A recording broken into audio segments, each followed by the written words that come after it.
It's Recovery This Week. I'm Damon Frank, And I'm Shauna McKenna Vick. and it's the week of September 20th. How you doing, Shauna McKinnovick? Well, I'm doing, you know, I don't know how I'm doing. I'm feeling like I'm not in control of situations that I can't control, which I know. And so that, I know I can't control them and have to turn them over. I'm up visiting my dad and my brother up in Toronto, Canada. My dad's 87. I think I recorded one last year when I was Yeah. up when he was getting his double knee replacements. And still working with my clients, helping them get the help they need. So there's a lot going on. Yeah. And I think confusion and dealing with lack of power or lack of control. Usually alcoholics don't have that issue. So Hmm. you're very lucky. Yeah, no, we don't have that issue at all when we have lack of control and we can't exert our power. Yeah, we don't have that. Exactly. Yeah, Well, that's not an issue for us. I have to say up front, happy birthday. I know it is your birthday Thank you. tomorrow. So Yes. happy. So everybody wish on a happy birthday. And not only is it your birthday month, it is National Recovery Month. Yes. So, How about you that? know, can you believe it? We have our Yeah. own month. Yeah, we have our own month. And the interesting thing to me, Damon, is that, I haven't been posting a lot on social media. I've taken a break from it. I need to get back to it because, it's important to, stay in touch and put out I'm not a thought leader. I'll, create things and can put them out, but I have noticed there hasn't been a ton out there on National Recovery Month. And No. that concerns me. That concerns me that I'm not seeing lots of stuff about National Recovery Month. And I'm on sober Twitter and I'm on, sober Instagram. And I'm just surprised. I saw one or two posts, and I have to be honest, I did not know it was National Recovery Month until you Hmm. mentioned it to me a couple weeks ago. It's so bizarre because I don't ever remember National Recovery Month. I remember like I think 2 years ago. I remember I Yes. first started hearing about it. And it's not something that, every day is National Recovery Month for me. But it's not something that in the past we've celebrated. I'm glad we're celebrating it now. Hmm. Oh, Uh, I think you it's know, only 2 or 3 years old. I don't think it's maybe 5 years. I don't yeah. think it's that old. Why do you think we even need one? Do you think we even need a National Recovery Month? Or is it just a Well, way for us alcoholics to pat ourselves on the back? Let's no, I break it don't down. I don't think it's a way. I think it was started in an attempt to break the stigma. The hashtag break the stigma. Because there still is tremendous stigma about people asking for help when they're struggling with alcohol or substances. I'm with that. And judgment. I would even say not even it's judgment too of people's character that have drug and alcohol addiction. Yes, and yet, you know, post COVID, alcohol use has skyrocketed. People's drinking changed from maybe social drinking, we've talked about this before, to full blown addiction. I'm in detox centers. I take meetings to detox centers, and, we're chatting with people, and they say, well, when I was working from home during COVID, I started to day drink, and then I couldn't stop. Right. So the disease progresses and the dependence forms. And then they can't stop. And luckily, they were able to reach out to get help or to go to a detox. But a lot of people are still rationalizing, well, I'm not an alcoholic. I don't have a problem with alcohol. I just drink 2 bottles of wine a night. It's no big deal. It is a big deal. And it's okay to say, I need to take a look at my drinking and I need to get some help. I don't want to do this alone. I can't do this alone.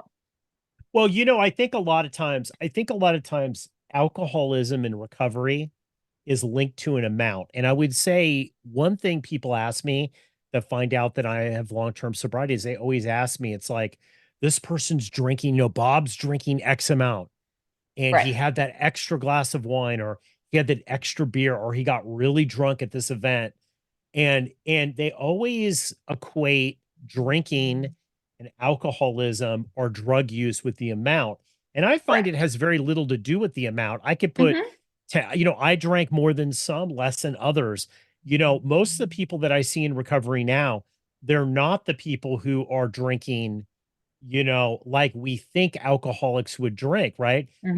They haven't drank all their life, and they haven't drank, they're not They don't drink in the necess morning.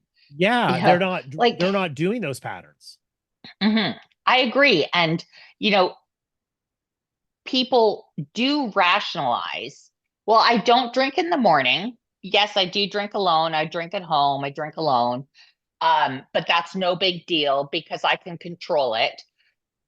And, you know, moderate or social drinkers never say, I need to take a look at my drinking, or maybe I should back off my drinking, or I think I'd like to do a month of not drinking. Moderate and social drinkers never have to ask themselves that. There's a Yeah, disordered absolutely. relationship with alcohol if you even say, I wonder if I have a problem with alcohol. Well, this has been I have to tell you, I had a conversation with somebody who was on the Recovered Life show. It's going to be on a future episode. And this guy Okay. has long-term sobriety, 42 years, works in the treatment sector. And we were talking the about how it's changed into this mental health thing, Hmm. right? And that sometimes what's lost in that is the dangers of alcoholism, because we have a lot of these, and God bless you if you're one of these people, I'm not insulting you out there in Right. the audience, but these mommy bloggers who are like, I'm no longer drinking my wine for a month, or I had a bad day. They're not necessarily alcoholics, and they're deciding that they're going to be sober. They're not necessarily in recovery, right? Because they're not necessarily alcoholics. But I think we've kind of downplayed recovery to a sense, where sometimes people don't think it is as dangerous as it is. And I'll tell you firsthand, alcoholism wipes people out. It just takes people out. It kills them, and it kills them quick. It kills them very quickly, if they go beyond a certain health line, right? And I think one of the great things has been to shine the light that people can recover. But on the other hand, too, I think we've sometimes diminished the impact of what alcohol really can do to you, because alcoholics like me, I can't just really stop Hmm. once I start. You know what I'm saying about that? Right. So let me, if I heard you correctly, people are diminishing the fact that alcohol is a carcinogen, right? That's not, yeah, I don't see that anywhere. I don't see the on the It's labels, the not warning diminishing. No, labels. it's not diminishing that. It's not diminishing, Shauna. It's not diminishing that alcohol is not dangerous. It's diminishing. I think that there's a difference between people who don't drink and people who are in recovery. There are Oh plenty yeah, of okay. people who No, have been that's that's fine. what I'm saying. Okay, like Now, people, there are on one people side, I who, like it because it catches people who are going to be like me and you. It catches them. It's a filter, right? That they could say, hey, this has got a little out of control. Maybe alcohol doesn't work for me. And I see this in the younger generation mhm, a lot. They're not alcoholic, but they don't drink. right, It just doesn't work for them. it doesn't work for them. But at what point do people say it really doesn't work for me? Or if it doesn't work for me, and having a couple beers on a Friday night doesn't work for me because I like to go hiking on a Saturday, that's different than I wake up hungover every Saturday morning and Sunday morning because I binge drink through the weekends, and this is affecting my life and my outcomes. What we aren't talking enough about is that the danger of binge drinking, the danger of drinking continuously over years. And do you know that alcohol is processed differently in a female body? It it attacks the organs quicker. And I have a very, I'm really fired up about this today because I was working with a client. She's in treatment. I was going to go and live with her to do a sober companion for a month. She had reached very, very well, she was in liver failure. And so she had to stop drinking. She had to be removed from alcohol. She got into treatment and I was going to work with her. And after 60 days in treatment, she was doing well. She felt like she had a new lease on life. She was looking forward to going home, getting into AA meetings and starting this new life. Well, because of the liver failure and the kidneys and the sodium and everything that happens to the body, she ended up having a massive stroke and she died. She died. This is 3 days ago. And I'm And sitting there that's going, not uncommon. And that's not it's not uncommon uncommon. too, because people who reach a certain health thing, a pivotal point, alcohol is quick. We're Hmm. talking about fentanyl, which is very quick and deadly. Very quick. Yes. Horrible what's going on with fentanyl, especially because of the cost, but it being so cheap and readily available. Hmm. But alcohol is more readily available. And I would say it's, when they do all the studies, it's up on the top most deadliest drugs. Yes. It's the Alcohol most will deadly kill legal you dead. drug. Yes. Absolutely. Absolutely. And it is super, super dangerous. And what happened to your client, horrible, because that happens quite a bit when the body just won't take any more. Hmm. And you get past a certain point with alcoholism and there is no getting back. I had a Right. family member that this happened to, and same thing, stroke, series of strokes, ended up dying. Once they hit this place, we're not even talking about the liver shutting down and all that other stuff. Horrible, right? And what it does to your actual life. And I don't know if you heard this when you first got into a 12-step program, but I heard, uh what's worse than dying with alcoholism is living with alcoholism. Hmm. Uh and I see that now. Yeah.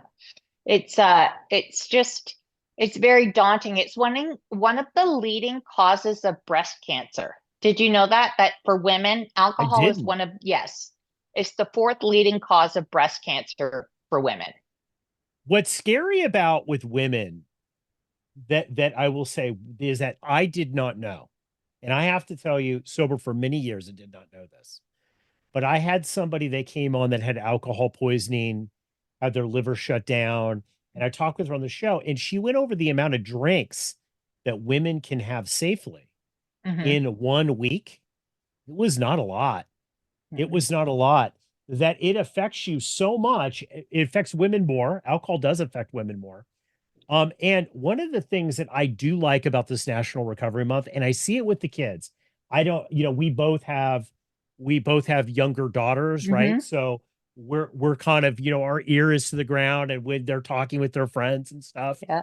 I can't even tell you the amount of people that are around that are kids that I know that are that age, anywhere from 16 to like 22, 25, Hmm. that just do not simply Not drink. Shauna, right. they don't drink at all. They're not interested in drinking. They don't want to drink. They just don't see the benefit of it, and they don't want the hassle of it.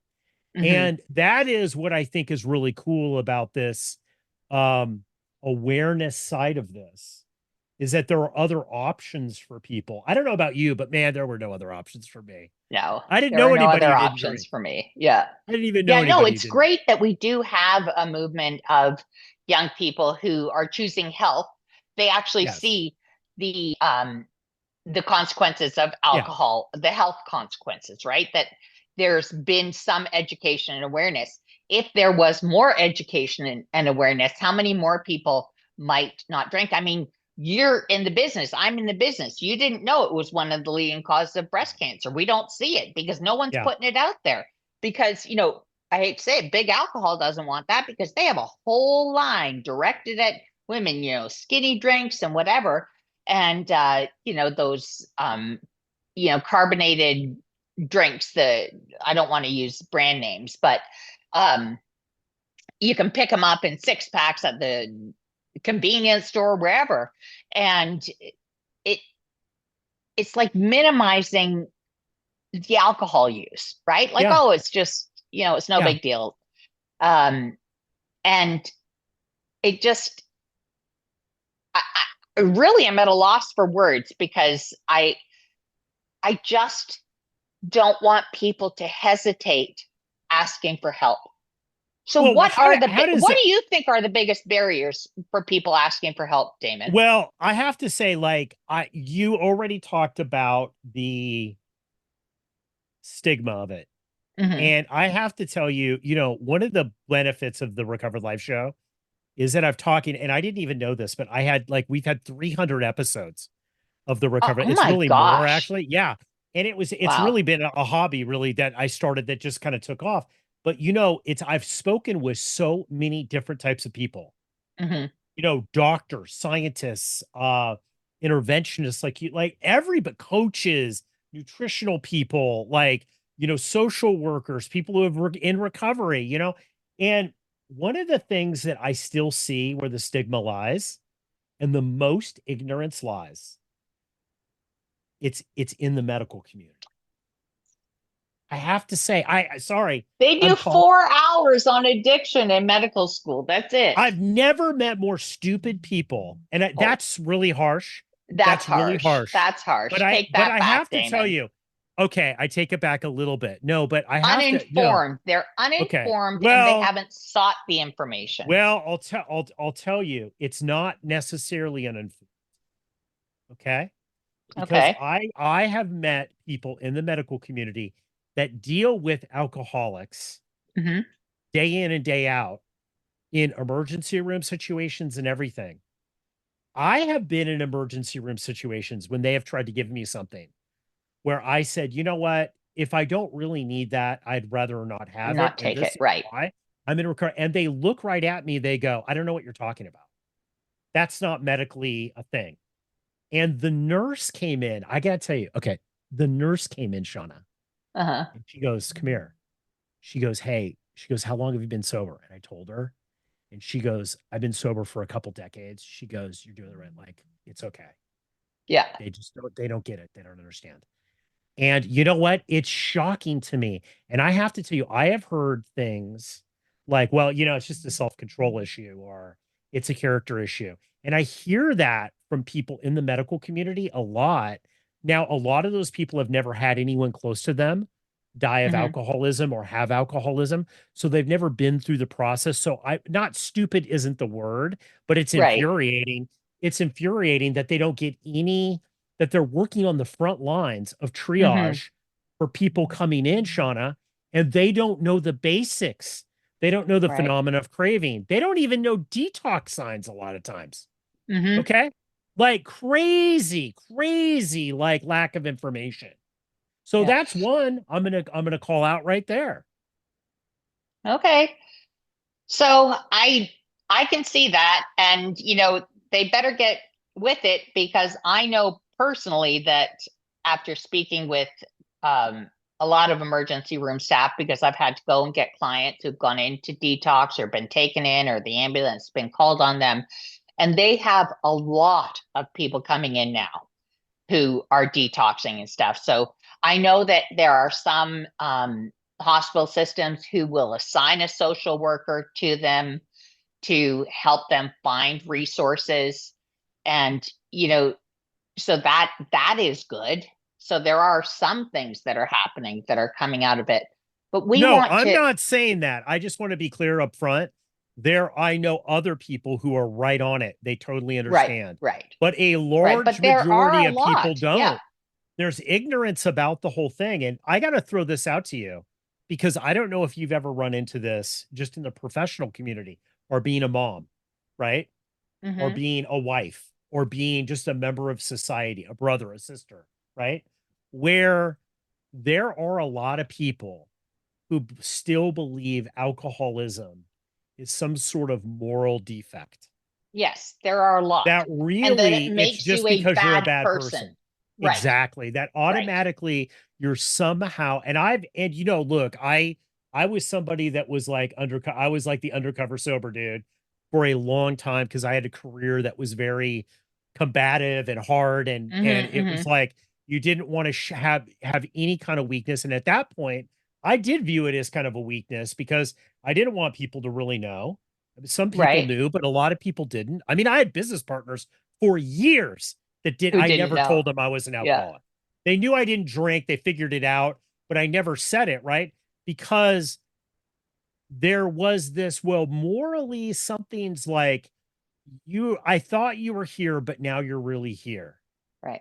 Whereas when people get help, the truth is they're the most brave, courageous people, and Yes. they're actually up here, right? People who seek help to change something as much as alcohol use and alcohol problems, and to seek help for that, it takes strength and courage to pursue recovery and to maintain recovery. And I hold them in the highest esteem. Yeah, I agree. No, I had this happen, Shauna. I had this happen not too long ago to me where I was in a social situation and somebody knew that I was sober and they'd said it. And I could tell they automatically went on the defensive. Now, typically, when that is, they have an alcohol problem. That's always been my go-to because it's Mm-hmm. true.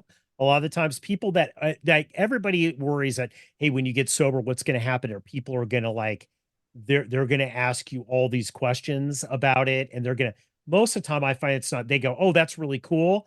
They don't Yeah, judge you at all. A lot, most people, right? most But people, this yeah. particular person, this particular, I could tell they were kind of snobby and they're Mm-hmm. like, oh, like that would never happen to me, or anything, like kind of like, that whole kind of thing. I can And control my alcohol intake. I'm like, dude, look, I've been sober for 30 plus years. It's like, like you've been through nothing in your life, right? And you're like judging me.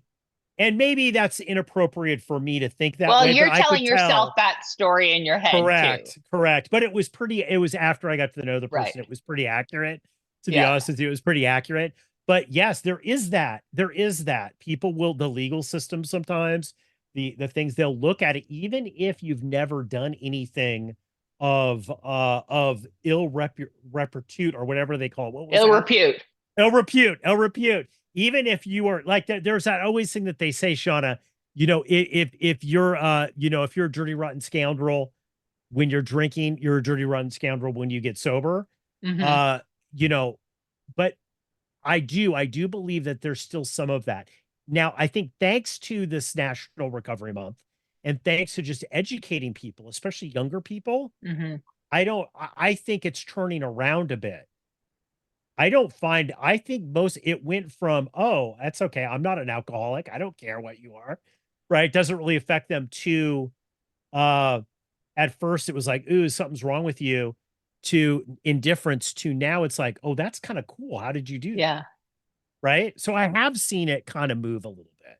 What A about little you? What bit. do you think? I think we've moved the needle a little bit, but I know women who are out there who continue to drink a lot, who drink away their anxiety, who drink away their depression, who go to see their doctors and say, give me something, or their therapists, and give me something for, my depression, or I'll go to talk therapy, where if they looked at or said, I think I might need help with my drinking, the number of problems that solves. I mean, anxiety reduced tremendously Yeah. when Yeah. you remove alcohol from the equation.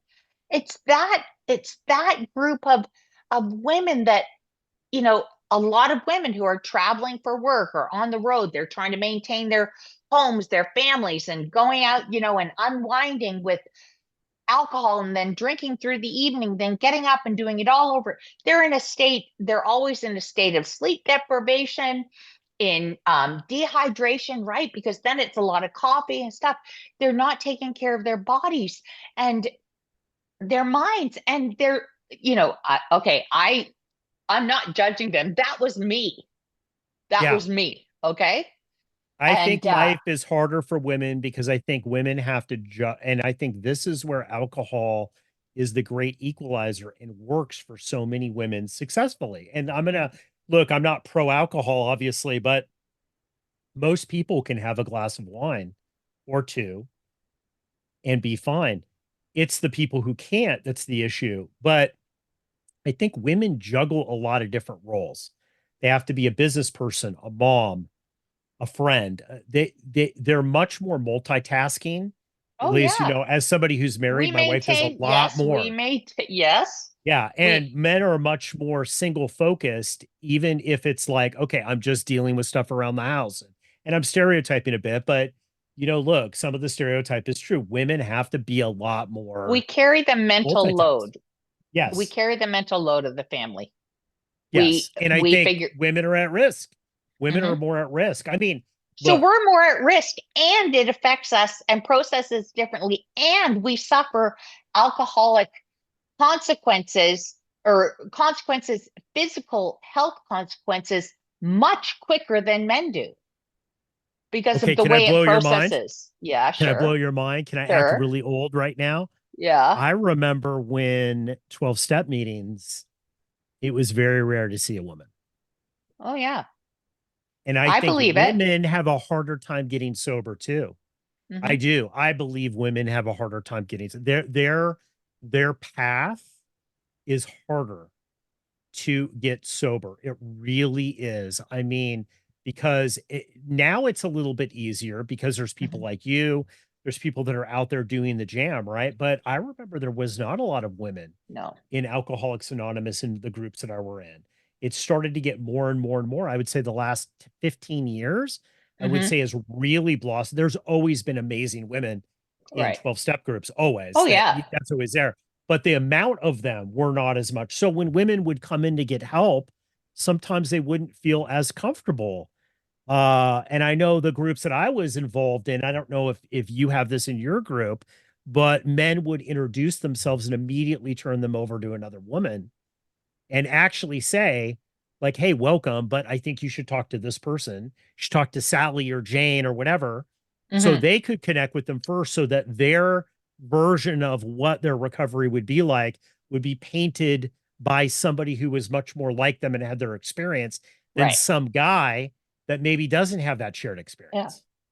Right. And that's why we do, typically in meetings, in healthy meetings, we recommend that, that the women reach out to the women and the men reach out to the men. And you're exactly right, because our experiences are different. Can I throw something else out here too that you might agree with or not agree with? I know we're coming up on the time here. But can I throw this out about a reason why I think people don't get sober? Sure. The challenges. I think some people can't get sober. I believe that there are some people who can't get And sober. this is a belief that you don't hear a lot about in today's feel good world. But I remember very clearly, and I don't know, raise your hand if you've ever met some of those people. They're rare. They're rare. The big book calls them such unfortunates or something, right? Those Hmm. unfortunates. But I have met those unfortunates. I have Uh, too. I've I've had I've met a other couple people. people that despite everything that they did, they couldn't get sober. And I think that even there's a bigger group of people who believe that they'll never be able to get sober. Now, most of those overwhelmingly group of people can get Hmm. sober, even if they don't know how to do it. Right. They will be able to get sober with the right kind of help. But I do believe that sometimes alcoholism is fatal for some people and they're not able to recover. Hmm. I think it's rare. I think it's rare. But there are people who just prefer to drink themselves to death. Hmm. And I've met those people, you know? Yeah. Yeah. And so I I think I have think too. I have yeah. too. And Yeah. I've had people die. Families reach out, please. She's gonna die from this. Yes, and we'll work with them, provide help, get them into treatment.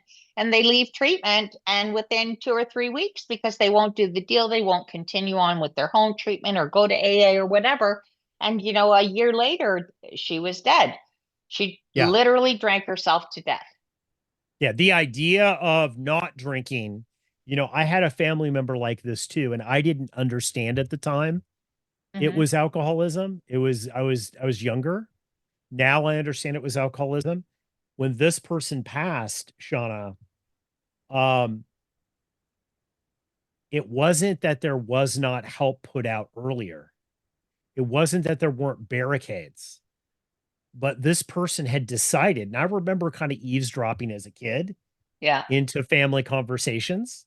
And it basically was, well, you know what? Like, this is just the way I live my life, and this is what I've Yeah. chosen to do. Hmm. Right. that they just felt like, no, this is like not drinking for me would be just, it would be too much. Now, I think that is not the right way out if people are listening to this. But if you're It's, around somebody who has done that, I think it's even more important that you cherish the sobriety that you have, you mhm. know? And, and continue to show up with love and compassion towards those people because, like you said, there are such unfortunates. They are hurting and they can't see the way out. And it's heartbreaking for everyone around. You sometimes have to set some boundaries with them and not allow them to hold you hostage by their behavior. And working with a therapist or a coach or going to Al-Anon, those are all really good things so that people can have their own program of recovery when they have that. So there's help for the people around those people as well. And i I think there's always hope. If Yeah, if we can get someone into treatment one last time, maybe the miracle will happen. absolutely. And, with saying that, I want to end it on this too, is that, I just found out, COVID, I don't know if you were involved. I think we were talking about this. I was involved in a very big 12-step group Hmm. pre-COVID, through COVID, and then the group broke up. And it was, I mean, when I'm talking, it was big. We had a roster of, 9, 10 meetings a week in physical locations, thousands of people Wow. called it their home group in Los Angeles, big city. Yeah. So that's a pretty big feat to be able to do. Hmm.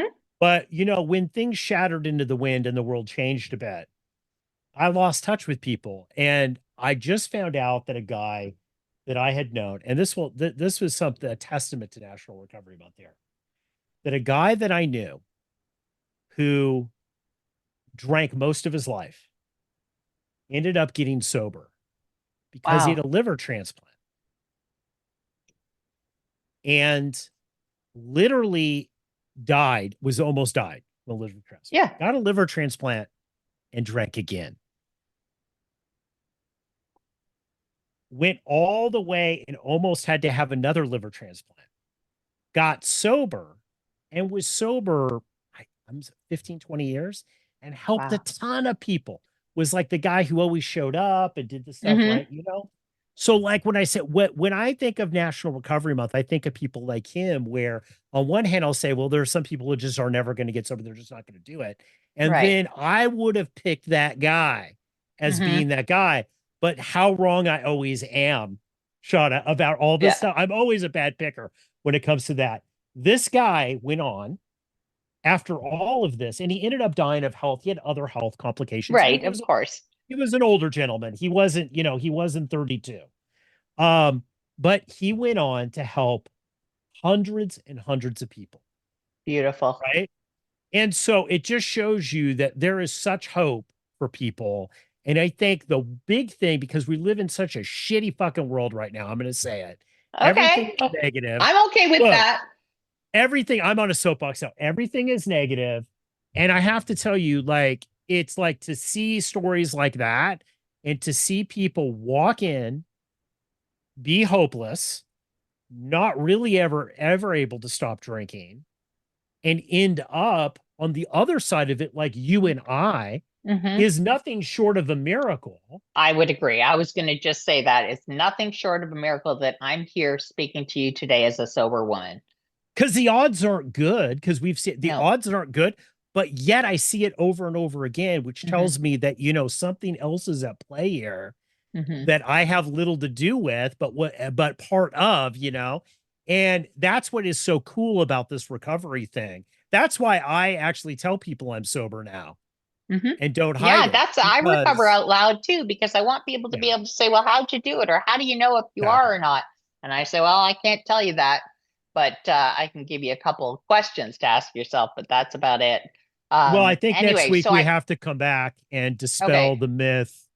You just put it officially that Canadian, 12-step groups are not as exciting as US 12-step groups, right?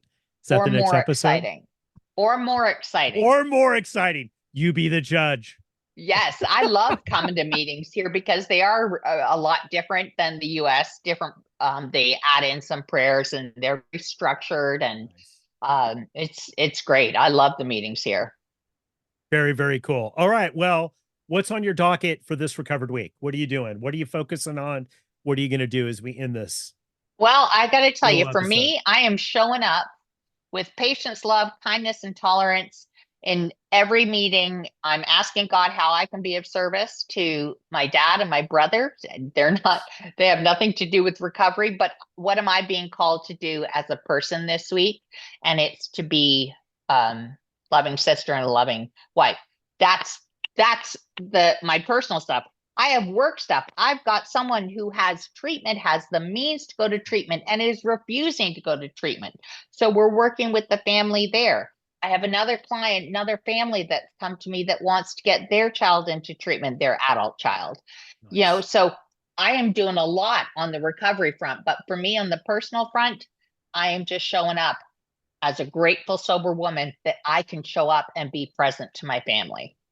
Absolutely. Absolutely. You know what? I've realized lately that showing up is most of all of the battle, just Hmm. showing up and participating, and, being part of something that's bigger. Hmm. I think the word recovery is very interesting. It's not sober. The word recovery is really, to me means more of it's an ongoing action thing, that I'm part of something that is ongoing. I'm Right. part of it, but I'm not the whole thing, right? And it's like that this is that's what I try to practice day to day, is wake up and just do the best I can in that day. And Hmm. I think really that is really the lesson of all of this in recovery, is that, we're not perfect. Mm-mm. Like, we're never going to be perfect, Never. but we're better than we were yesterday, right? That's all I can do is be better than I was yesterday. All right. Thanks, Fun, Damon. exciting. Hey, if you like this episode, think about supporting us by becoming a Recovered Life Plus member. At Recovered Life TV, we're not just delivering premium recovery resources, we're empowering you with the knowledge and tools that make a real difference in the quality of your recovery. By subscribing, you gain access to ad-free content, expert insights, exclusive video and audio segments, special projects, plus so much more, all while supporting our mission to spread the recovery message far and wide.